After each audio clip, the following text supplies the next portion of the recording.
Morphological anti-aliasing, or MLAA, is an image-based technique aimed at removing jagged edges from images. Note that the original implementation by Reshetov runs the main algorithm on the CPU, and Jimenez proposes using texture structures to adapt the algorithm for the GPU.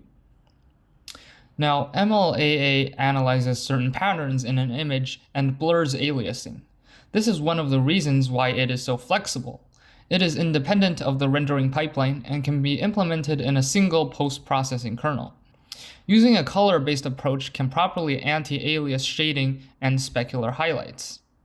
Optionally, MLAA can use the depth buffer instead of luminance for edge detection. Using depth is on average 10% faster than using luminance, whereas luminance can be 12% faster than depth with complex scenes where there are a lot of edges that could be detected through depth, such as those with dense vegetation. In the original MLAA implementation, the author compares the 4 most significant bits of R, G, and B values to determine whether they are identical or where there's an edge. So here we have identical leading 4 bits, so it is considered identical with no edge. And on the bottom here, we have the first 4 bits that are different, where there's an edge detected. Alternatively, Jimenez uses luminance derived from the CIE XYZ standard and a threshold of 0.1, where a difference greater than 0.1 between 2 pixels nets an edge, and otherwise not. If we want to use the depth buffer instead, we can detect edges using a simple pixel shader. First, the depth of the current pixel is sampled. Then, the depth of neighboring pixels are sampled using an offset to the left, top, right, and bottom. We can then calculate difference in depth between the pixel and its neighbors, comparing it against a threshold. Now we calculate the dot product between the edge float 4 and 1.0 as a float 4. Now that we have the edges in an image, how do we store them? We can simply create a texture where a texel with an edge to the left of it has 1 in the red channel, and a texel with an edge above it has 1 in the green channel. So now that we can read and write to a convenient representation of the edges, we need to determine how we will blur the image. This is done through blending weights, equivalent to the area of the reconstructed edge within a pixel, which is this yellow area right here. And basically, this weight is used to have simple linear interpolation to blend an amount of C opposite into C old. Reshetov detects Z, U, and L shapes in the edges and then decomposes them into simpler shapes to calculate the blending weights. Now, this utilizes list structures on the CPU and is not suitable for the GPU. Jimenez realizes that each edgel on these Z, U, and L shapes can be represented by 2 sets of values. In our example image here, the edge is represented by the orange line. If we look at the edges texture, we can see the red indicating an edge on the left and green indicating an edge on top. Now let's focus on the 2 sets of values. The first set is the distances to the end of the edge in either the left or the right.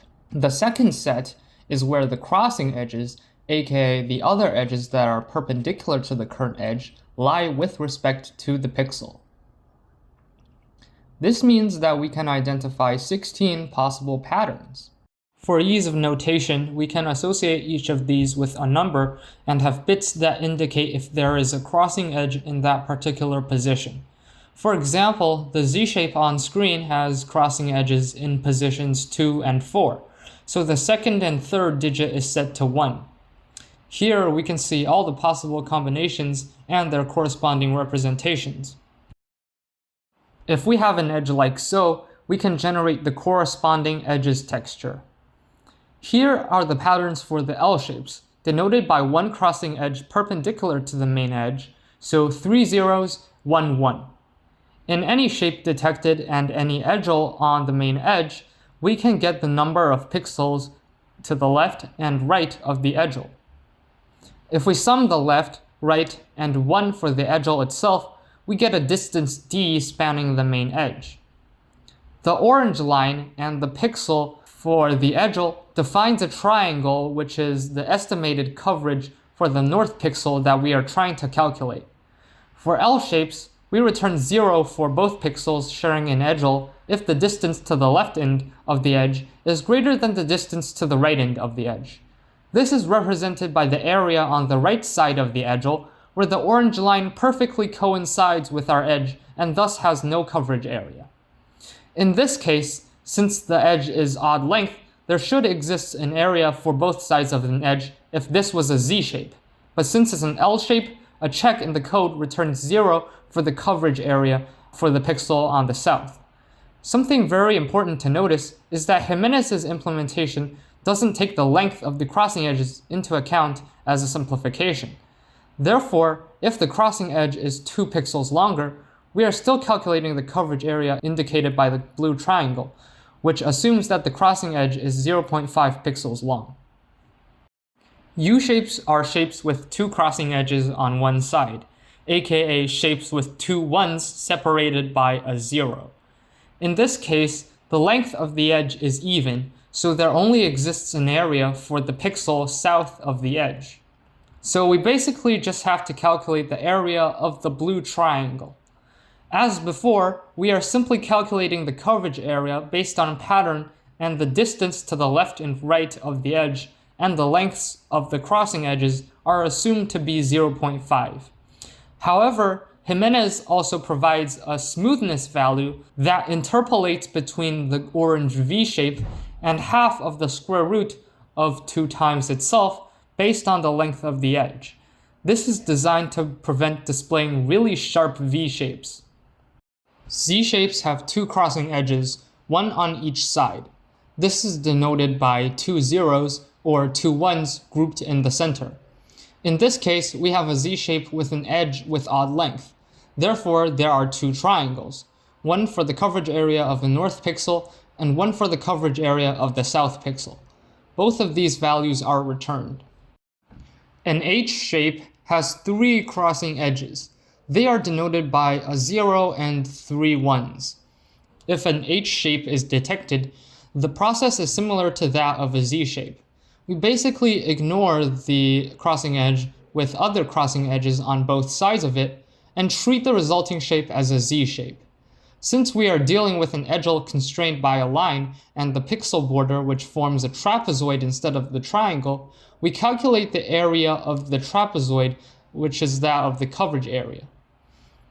We would do the same for L shapes, U shapes, and Z shapes in similar scenarios.